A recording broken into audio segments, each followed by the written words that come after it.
Momentum, because we understand that these are areas where going back to school has assumed a new narrative.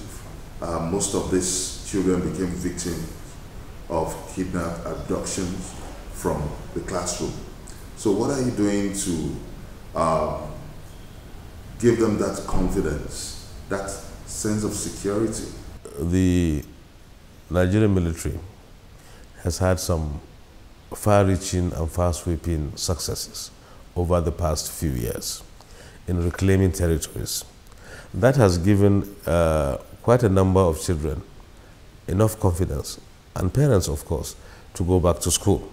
And to do that, we are also promoting the school going back to culture by providing these items that I mentioned earlier. Now, whether the attacks would entirely cease is another thing altogether, that we would now continue to protect these schools by providing additional security, and we're encouraging also the community itself to provide this security to the schools and to the students going back to school. Yeah, in the operation of the PCNI, it's observed that the Victim Support Fund is working hand in hand. So what's the role of that Victim Support Fund as different from the Presidential Committee on Northeast Initiative? The Victim Support Fund is a private government initiative that seeks to ameliorate the sufferings of victims in the Northeast, and it is private sector led. While the PCNI is the government arm that has the mandate to coordinate all the efforts of these organizations going into the Northeast. Many people would want to argue that the operations of the PCNI is merely palliative.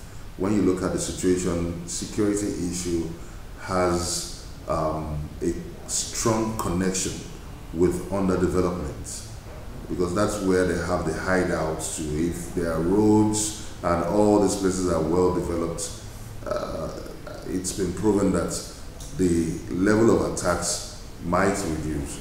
So are you not worried that what you're doing might be, is just a palliative that might slip back to ground zero if care is not taken?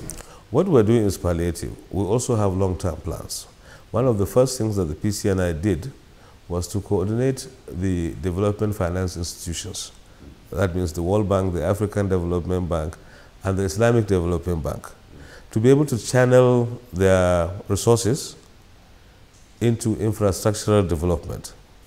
To that effort, the PCNI has been able to secure from the World Bank about $200 million to go into the Northeast, and another 260 from the African Development Bank. And this is mostly going into infrastructural works. Now, along the same line, the PCNI is also in discussion with the Nigerian oil and gas private sector, government and private sector, oil and gas sector.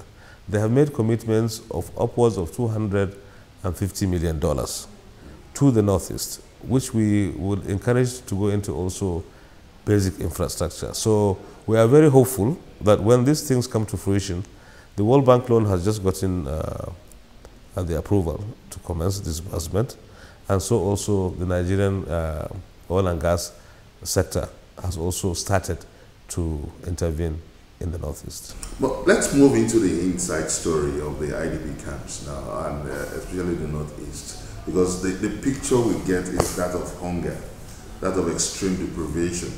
So how come the people are not getting the benefits? I think you need to go back to the camps one more time. That picture has changed substantially. Now, before we wind down this conversation now, how far would you say you've gone in terms of rebuilding the Northeast from the holistic point of view now? That's talking about the large-scale infrastructure and some other interventions that you've brought into the Northeast. Well, the Northeast has faced the right direction now for some time. The insurgency has reduced, interventions have started to commence, and we believe that we are now able to reduce the number of people that are in the camps with the assistance of the state governments to return people back to their localities and to commence their livelihood. This may take another year or two, but we believe that we have now arrived at a nexus of the humanitarian and developmental aspect of humanity. The Vice Chairman of the Presidential Committee on Northeast Initiative, Allegation, Tumsah, thank you so much for making our time to be part of this episode of Question Time. Thank you so much. Thank you very much, Benga. Thank you. And that's it on this episode of Question Time from Channels Television. What's your take on the federal government's initiative in rebuilding the Northeast? Send us your comments on our social media platforms showing on your screen. Join us next week on another fresh episode of the show. Many thanks for watching. I'm Benga Ashiru. Bye for now.